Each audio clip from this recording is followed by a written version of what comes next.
আসসালামু আলাইকুম। বাংলা সংবাদে সবাইকে স্বাগত জানাচ্ছি। আমি চিন্তিয়া হক। শুরুতেই সংবাদ শিরোনাম। বৃষ্টি নিয়ে যে তথ্য দিল আবহাওয়া অফিস। জুলাইয়ে প্রাণঘাতী অস্ত্র ব্যবহারের অনুমতি শেখ হাসিনা নিজেই দিয়েছিলেন। জানাবো 4 অধ্যাদেশের খসড়া, স্থানীয় নির্বাচনে দলীয় প্রতীক বাতিল হচ্ছে। এবং সর্বশেষ জানাবো দখলবাজ চাঁদাবাজদের বরদাস্ত করে না বিএনপি, বলছেন রিজভী। শুনছিলেন সংবাদ শিরোনাম, এবারে বিস্তারিত। বৃষ্টি নিয়ে যে তথ্য দিল আবহাওয়া অফিস। আবহাওয়া অধিদপ্তর জানিয়েছে বৃষ্টি আরো কয়েকদিন থাকতে পারে। 5 দিনের মাথায় বাড়তে পারে বৃষ্টির পরিমাণ। মঙ্গলবার সকাল থেকে রাজধানী ঢাকা সহ সারা দেশে বিভিন্ন স্থানে বৃষ্টি হচ্ছে। অনেক স্থানে গুঁড়ি গুঁড়ি, কোথাও বা ভারী বৃষ্টির খবর পাওয়া গেছে। এদিকে আজ দুপুর 12টা পর্যন্ত ফেনীতে সর্বোচ্চ 347 মিলিমিটার বৃষ্টিপাতের রেকর্ড পাওয়া গেছে। দেশের অনেক এলাকাতেই জলাবদ্ধতাতে বেড়েছে ভোগান্তি। পূর্বাভাসে বলা হয় ঢাকা, খুলনা, বরিশাল, চট্টগ্রাম, ময়মনসিংহ ও সিলেট বিভাগের অধিকাংশ জায়গা এবং রংপুর ও রাজশাহী বিভাগের অনেক জায়গায় অস্থায়ীভাবে দমকা হাওয়া সহ হালকা থেকে মাঝারি ধরনের বৃষ্টি অথবা বজ্রসহ বৃষ্টি হতে পারে। সেই সঙ্গে ঢাকা, খুলনা, বরিশাল ও চট্টগ্রাম বিভাগে কোথাও কোথাও মাঝারি ধরনের ভারী থেকে অতি ভারী বর্ষণ হতে পারে। আবহাওয়ার সার্বিক পর্যবেক্ষণে বলা হয়েছে গাঙ্গেয় পশ্চিমবঙ্গ এলাকায় একটি লঘুচাপ অবস্থান করছে। মৌসুমী বায়ুর অক্ষের বর্ধিত অংশ রাজস্থান, মধ্যপ্রাচ্য, বিহার লঘুচাপের কেন্দ্রস্থল এবং বাংলাদেশের দক্ষিণাঞ্চল হয়ে আসাম পর্যন্ত বিস্তৃত রয়েছে। এর একটি বর্ধিত অংশ উত্তর বঙ্গোপসাগর পর্যন্ত বিস্তৃত। মৌসুমী বায়ু বাংলাদেশের দক্ষিণাঞ্চলে সক্রিয় এবং অন্যান্য মোটামুটি সক্রিয়। উত্তর বঙ্গোপসাগরের প্রবল অবস্থানে রয়েছে। আবহাওয়াবিদ জানিয়েছে সারা দেশে দিনের তাপমাত্রা সামান্য কমতে পারে এবং রাতের তাপমাত্রা প্রায় অপরিবর্তিত থাকতে পারে। 5 দিনের মাথায় বৃষ্টির পরিমাণ বাড়তে পারে। গত 24 ঘন্টার হিসাবে আজ সকাল 6টা পর্যন্ত সর্বোচ্চ তাপমাত্রার রেকর্ড হয়েছে নীলফামারীতে 35.2 ডিগ্রি। এই সময় সর্বোচ্চ বৃষ্টি হয়েছে কক্সবাজারে 155 মিলিমিটার, ফেনীতে 347 মিলিমিটার বৃষ্টিপাত। ফেনীতে সোমবার সন্ধ্যা থেকে আজ দুপুর 12টা পর্যন্ত টানা বৃষ্টির কারণে শহরের অধিকাংশ রাস্তার হাঁটু পানির নিচে। এতে চরম দুর্ভোগে পড়েছে ফেনীবাসী। ফেনী আবহাওয়া অধিদপ্তর সূত্রে জানায় জেলায় টানা 2 দিন ধরে মাঝারি ও ভারী বৃষ্টিপাত হচ্ছে। মঙ্গলবার দুপুর 12টা পর্যন্ত সর্বোচ্চ 347 মিলিমিটার বৃষ্টিপাতের রেকর্ড করা হয়েছে, যা চলতি মৌসুমে সর্বোচ্চ। আগামী 2-3 দিন জেলা জুড়ে বৃষ্টিপাত অব্যাহত থাকার সম্ভাবনা রয়েছে। ফেনী আবহাওয়া অফিসার ইনচার্জ মোহাম্মদ মুজিবুর রহমান বলেন, এ বৃষ্টিপাত আগামী 2 দিন থাকতে পারে। টানা বৃষ্টির কারণে সীমান্তবর্তী মুহুরী, কহুয়া নদীর পানি বাড়তে পারে। জুলাইয়ে প্রাণঘাতী অস্ত্র ব্যবহারের অনুমতি শেখ হাসিনা নিজেই দিয়েছিলেন।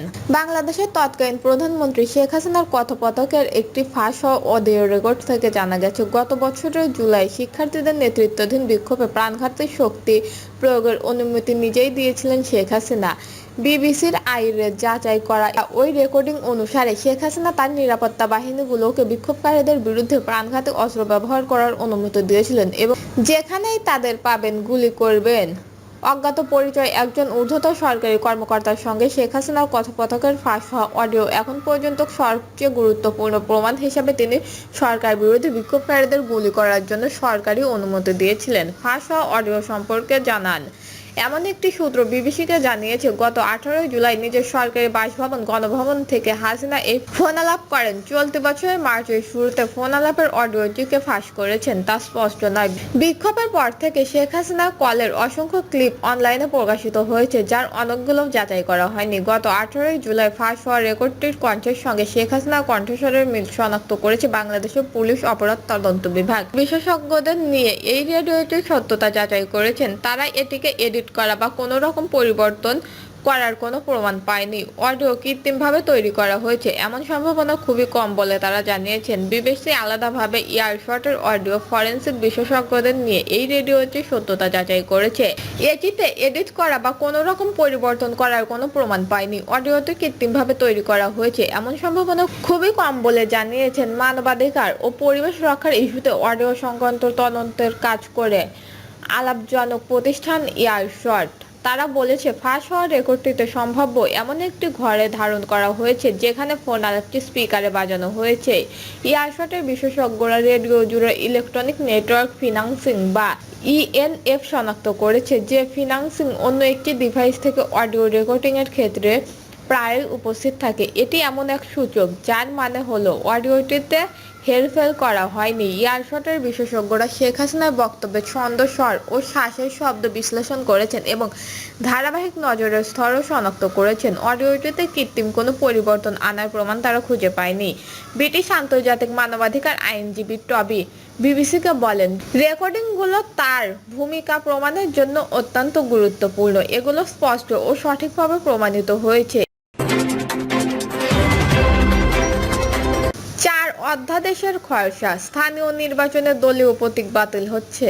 সিটি কর্পোরেশন, উপজেলা, পৌরসভা ও ইউনিয়ন পরিষদে দলীয় প্রতীক নির্বাচনের বিধান বাতিল হচ্ছে। বিদ্যমান 4টি আইনের সংশোধিত ধারা বাতিল করার নতুন অধ্যাদেশ করতে যাচ্ছে অন্তর্বর্তী সরকার। এর ফলে রাজনৈতিক দলগুলো স্থানীয় সরকার নির্বাচনে আনুষ্ঠানিকভাবে কোনো প্রতীকে মনোনয়ন দিতে পারবে না। দীর্ঘদিন ধরে স্থানীয় সরকার নির্বাচনে দলীয় প্রতীকের ব্যবহার বন্ধের দাবি জানিয়ে আসছিল বিভিন্ন দল ও নির্বাচন বিশ্লেষকরা। নির্বাচন ব্যবস্থা সংস্কার কমিশন ও স্থানীয় সরকার সংস্কার কমিশন দলীয় প্রতীক বাদ দেওয়ার সুপারিশ করেছিলেন। সংশ্লিষ্ট ব্যক্তিরা মনে করেন, এই বিধান বাদ দিলে রাজনৈতিক দলের সঙ্গে সরাসরি সম্পৃক্ত নন এমন অন্যান্য যোগ্য ব্যক্তিও নির্বাচনে আগ্রহী হবেন। স্থানীয় সরকার মন্ত্রণালয়ের 4টি খসড়া অধ্যাদেশের বিষয়ে তিনি জেনেছেন। এর বাইরে কোনো মন্তব্য করতে রাজি হননি তিনি। মন্ত্রিপরিষদ বিভাগের আইন অনুবিষয়ে যুগ্ম সচিব মোহাম্মদ জিয়াউল হক এই সংক্রান্ত 4টি আলাদা অধ্যাদেশের খসড়া তৈরি করেন। 1 জুলাই মন্ত্রিপরিষদ বিভাগে পাঠিয়েছেন স্থানীয় সরকার মন্ত্রণালয়। এরপর উপদেষ্টা পরিষদ থেকে লেজিসলেটিভ ও সংসদ বিষয়ক বিভাগের সম্মতি নিয়ে তা গেটেসের আকারে প্রকাশ করা হবে। স্থানীয় সরকার মন্ত্রণালয় ও মন্ত্রিপরিষদ বিভাগ সূত্রে এ তথ্য জানা গেছে। জাতীয় নির্বাচনের আগে স্থানীয় নির্বাচন বিষয়ে রাজনৈতিক আলোচনা আছে। বিএনপি জাতীয় নির্বাচনের আগে স্থানীয় নির্বাচনের বিরোধিতা করে আসছে। অন্যদিকে জামায়াত ইসলামী, জাতীয় নাগরিক পার্টি, ইসলামী আন্দোলন বাংলাদেশ সহ অন্যান্য দল আগে স্থানীয় নির্বাচন চাইছে। এরই মধ্যে স্থানীয় সরকার কাঠামো 4টি আইনের দলীয় প্রতীকের ধারা বাতিল করতে যাচ্ছে সরকার। বিএনপি স্থায়ী কমিটির সদস্য সালাউদ্দিন আহমেদ বলেন, স্থানীয় নির্বাচনে দলীয় প্রতীক বাদ দিতে বিএনপি দাবি জানিয়ে আছে। বিএনপির 31 দফাতেও এটি অন্তর্ভুক্ত করা আছে। এটি আমাদের দলের যে দাবি ছিল তার প্রতিফলন। দলীয় প্রতীকে স্থানীয় সরকার নির্বাচনের পদ্ধতি বাতিলের বিষয়টি ইতিবাচকভাবে দেখছে এনসিপি। উপদেষ্টা পরিষদের বৈঠকের জন্য তৈরি করা 4টি খসড়া অধ্যাদেশের সারসংক্ষেপে বলা হয়, বর্তমান প্রেক্ষাপটে সিটি কর্পোরেশন, উপজেলা, পৌরসভা ও ইউনিয়ন পরিষদের সঠিকভাবে নাগরিক সেবা নিশ্চিত করার পাশাপাশি নির্বাচনের সব পর্যায়ে জনগণের অংশগ্রহণের লক্ষ্যে 4টি আইনের সংশোধিত ধারা বাতিল করা প্রয়োজন। স্থানীয় সরকার নির্বাচনে দলীয় প্রতীক বাদ দিতে বিএনপিও দাবি জানিয়ে আসছে। বিএনপির 31 দফাতে এটি অন্তর্ভুক্ত রয়েছে। এটি আমাদের দলের। দর্শক, এই ছিল এখনকার সর্বশেষ নিউজটি ভালো লাগলে একটি লাইক দিন, কমেন্টে আপনার মতামত জানান এবং আমাদের পাশে থাকার জন্য বেল বাটনটি অন করে রাখুন। ধন্যবাদ।